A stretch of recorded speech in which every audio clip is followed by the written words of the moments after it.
Hi guys, welcome to another episode of the Power of Storytelling. Today we have Matthew Cummings, who's a technical solutions engineer at Epic.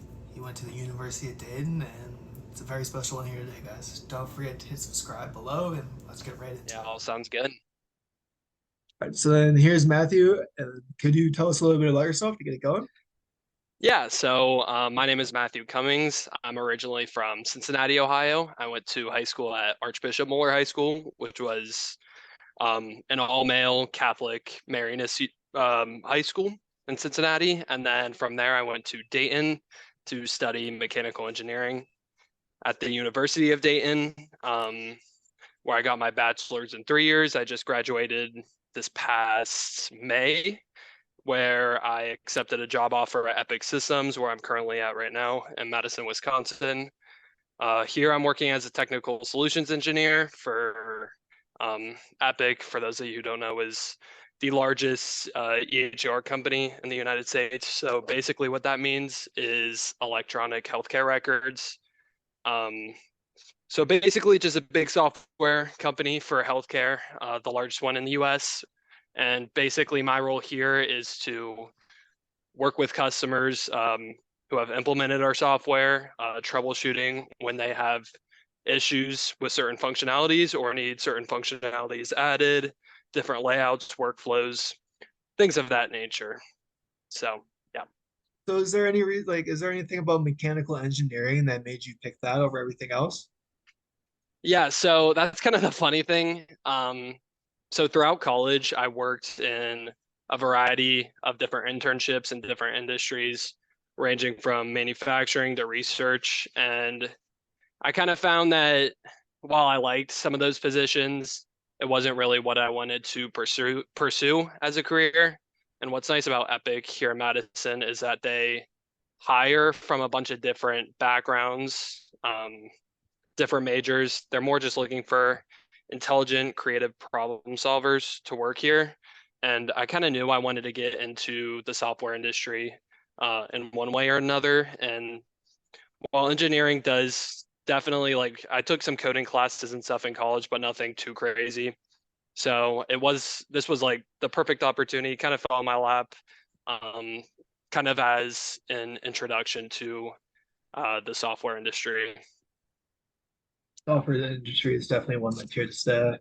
Um, so, at your experience like Dayton, okay, would you do you have any advice for people that are thinking about majoring in mechanical engineering? Yeah, it's hard because people that major in mechanical engineering can go into a variety of different industries, and sort of going into it, like for me going into college, I just knew I liked math and physics and I wanted to have a lucrative career. Um, and that's kind of why I ended up in mechanical engineering. But yeah, I'd say for any sort of engineering or just like any major in general, look into the different industries that a major in that can get you into for a career, because it might not necessarily be what you expect it to be like. So yeah, definitely. I mean, you could even go like find an industry you're really interested in and then look for majors that could lead to an introduction into that industry. I guess that's more applicable for STEM majors rather than business majors, but I think it's a good way to think about things just overall. Yeah, I agree. So would you say that your experience at the University of Dayton helped open some doors for you that wouldn't have been there otherwise? Yeah, definitely. At UD, I was able to make a lot of good connections with different professors and students there, which kind of got my foot in the door with a few of my different internships and especially the research-based ones. And another good thing about different universities, this isn't necessarily just a Dayton thing, is that they provide a lot of them have like career fairs and different like job searching websites. So I actually use Handshake. I don't know if you've heard of it. It's similar to like LinkedIn or Indeed, and that's how I got this job actually. So yeah, definitely taking full advantage of the resources your university provides you while you're a student there is almost as crucial as just going for the education. Like definitely take full advantage of that while you're there, so you set yourself up in a position for success once you graduate. Yeah. Did networking play a role in you getting your positions or any of your prior positions? I'm sorry. Oh, networking? Yeah. Yeah, I mean, kind of I mean, I didn't know a lot of people when I entered the university, but what I will say is, for me at least, it wasn't so much as networking as it was building up that experience. And if you're wanting to pursue a career in engineering, that is always going to be the most important thing. So getting that first internship or two, really building up those credentials, building those valuable skill sets that you can take with you into any career is going to be the most important thing. But yeah, I mean, along the way, I had plenty of mentors and people that gave me guidance as to where to look, where to cast my net, and thankfully that landed me some pretty good internship offers. And yeah, where I am now. Yeah. So, can you describe some of those mentors, like how they helped you, what they did, kind of like that? Yeah, so the first one, well, my first real mentor, I like to consider is like the person that gave me my interests and passions and the subjects I'm interested in was back in high school. I had a math and physics teacher who was clearly super passionate, not only about the subjects he was teaching, but teaching himself. And that passion really rubbed off on me. And that kind of got me going, knowing I wanted to do something in STEM and led me to engineering. And then in college, in each of my internships, I had really good mentors who kind of oversaw what I was doing. Beginning at my internship with Northwestern, um, I was working with an associate professor there who was really great, and because I had no experience before that, she was really great in helping me transition into a role like that because it was my first professional role. And then I had some professors and other things. I had a really good programming professor, and she gave me yeah, she really helped me enjoy computer programming, which is applicable to my job right now. And then I had my senior year, I had a professor who taught us different machine learning techniques. Again, who was like really great and really passionate about the subject. And again, that rubbed off on me. And um, yeah, kind of, all those things kind of played to where I am now in the progression up until getting here. Yeah. Do you have any advice for someone that'd be trying, like, looking into getting into programming at all or machine learning?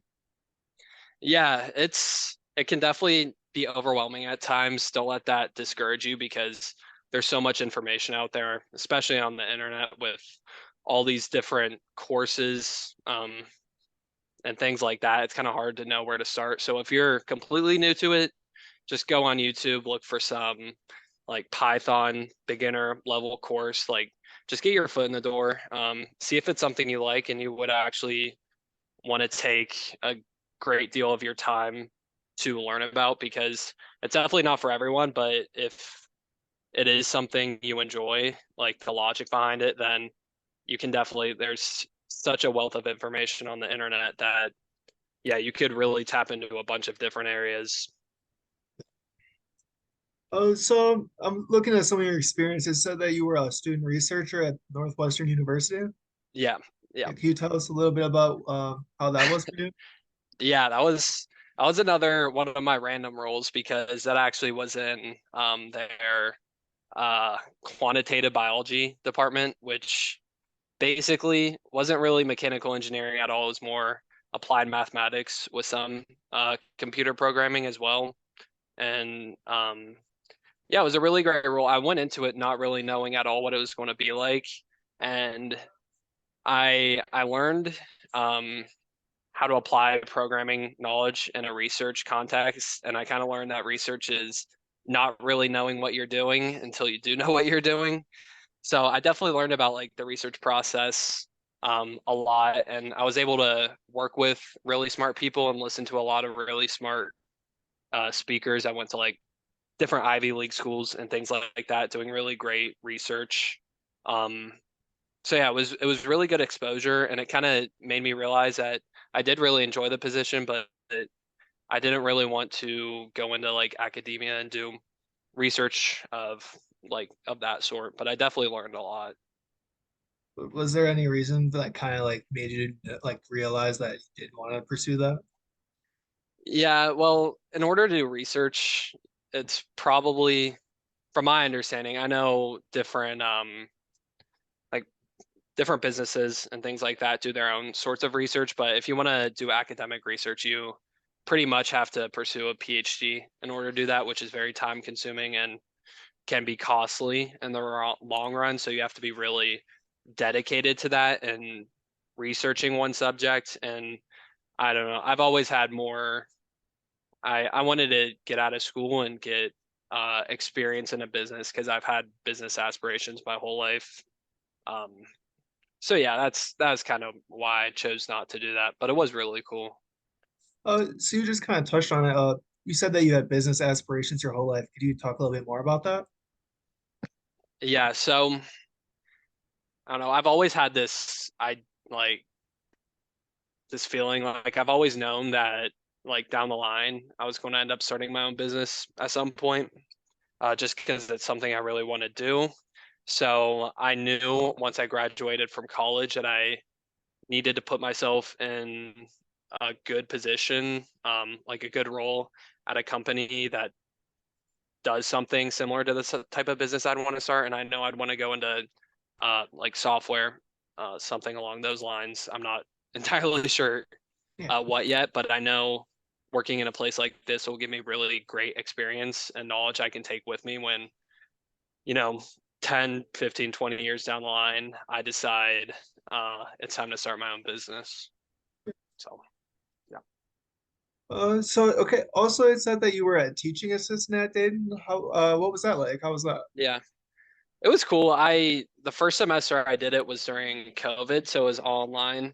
So I did some um like Q&A lecture type of deals once a week, which was a good experience. I liked being able to, it was that one was in a calculus course, so for business students actually. So I like being able to help them work through their problems and stuff. And I've always enjoyed being able to clearly explain more complicated topics to people, because an issue I find with a lot of people in the space I work in is that they're not able to verbalize complicated or difficult, like hard to understand topics to people. So I've always enjoyed like simplifying things like that and making them easier to understand.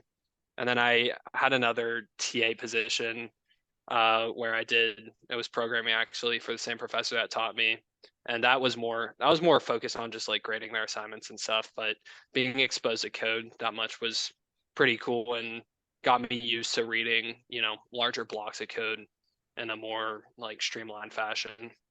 Uh, Yeah, like you said before, I feel like once you master something all the way, you're so like you know everything down to the science. It's kind of hard to explain it to other people because you don't know what it like. You kind of forget what it's like to be Hmm. ground zero. Yeah, you definitely internalize a lot of things, and you make assumptions that people know things that they don't and things like that. So, Yeah. yeah, definitely. So it also said that you worked in engineering like co-op at B&G Foods. Yeah. Is that correct? Yeah. How was that? Like anything you learned, anything you liked? Yeah, the main thing I learned there was that I I didn't want to work in manufacturing. Um, the culture there was really cool though. It was a lot more laid back, and a lot of people from like very different backgrounds, like not necessarily everyone there went to college, and things like that. So that was a good experience. But yeah, I mean, it was cool to see how food production and packaging and like the whole process went, and then like shipping it out. So yeah, it was definitely a good experience. It taught me, yeah, it was just another one that taught me, something I didn't want to pursue a career in. And I think that's another reason why internships are so valuable, because you don't want to when you graduate, you don't want to get stuck in a career that you don't enjoy or aren't particularly good at either. So yeah, Sometimes you don't know until you try it, so sometimes it's learned. exactly. Yeah, Never again. yeah, So the next, it said that you were a mechanical engineering intern at Applied Optimization. yeah, yeah. Yeah. So then, like, kind of, what did you learn from that? Anything you liked, didn't like from that one? Yeah, that one was really cool because it was actually a private company that was sort of research focused with a little bit of focus on software too. I worked with different computer scientists there. Um, yeah, that was definitely my favorite internship I had out of all of them because it was closer to the area I wanted to be in, and it was also it was it was a role focus or just like a company in general focus on um like new emerging technologies, which has always been something that's excited me. So they focused on additive manufacturing for like metallic parts. So basically, just 3D printing with metal to be able to make highly customizable parts. So yeah, I worked on the simulation side, like the thermal simulation side of things there, and yeah, I did really enjoy that one. It's awesome. And Yeah. then for your current role, kind of like the same thing, like what you like, what you learned. Yeah. So I've only been here a month. So Okay. I can't give like a full picture, but the so I never heard of Epic Systems till I think they reached out to me like via email or handshake or something and told me to apply, and I was like, okay. But it's crazy because it's a company in like the middle of Wisconsin with like there's like 12,000 people at work here. It has a huge campus, like super crazy campus. Um, and you're from Wisconsin, so I'm sure Yeah. you have an idea, but like a lot of people outside Wisconsin don't really know about it. So it's a super like I'd encourage people to look up pictures if they haven't seen it, or come visit if they're in Wisconsin and they haven't seen it. But yeah, it's definitely a really cool work environment, and the work itself, being able um, to do software in an area where you can improve the lives of people, and save lives, especially like um, yeah, like making making healthcare records more accessible nationwide. I mean, they do so many different things, and yeah, just make the hospital system a lot better, which yeah, saves lives, and that gives the work you do a lot more purpose and gives you a drive to come to work every day too, which is really cool. All right, so now kind of go into our last couple of questions here. This one's it's all completely up to you, but Hmm. how would you personally define success? Well, it's a broad question because everyone's version of success is so much different. It's definitely not like it's not monetary. It's being able to put yourself out there in the world, and whether it be like a job or a family, and do things you're really passionate about and good at, and be able to make a positive impact, whatever you do.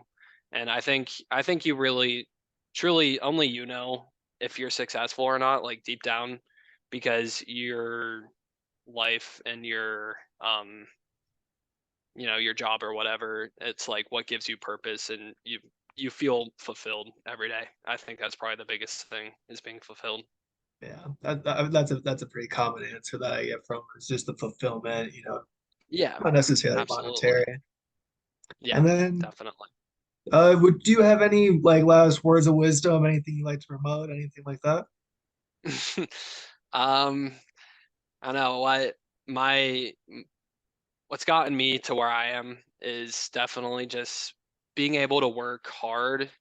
And I know that's such a common answer, but I've always made it a point of pride to work 3 times harder than everyone else around me. And that's how I've been able to elevate myself into these really good positions, and um, come from a background where success and pushing yourself isn't necessarily applauded or recognized as a valuable trait. So yeah, definitely being able to outwork everyone around you, and just yeah, be like push yourself every day to learn more, to grow, to be better.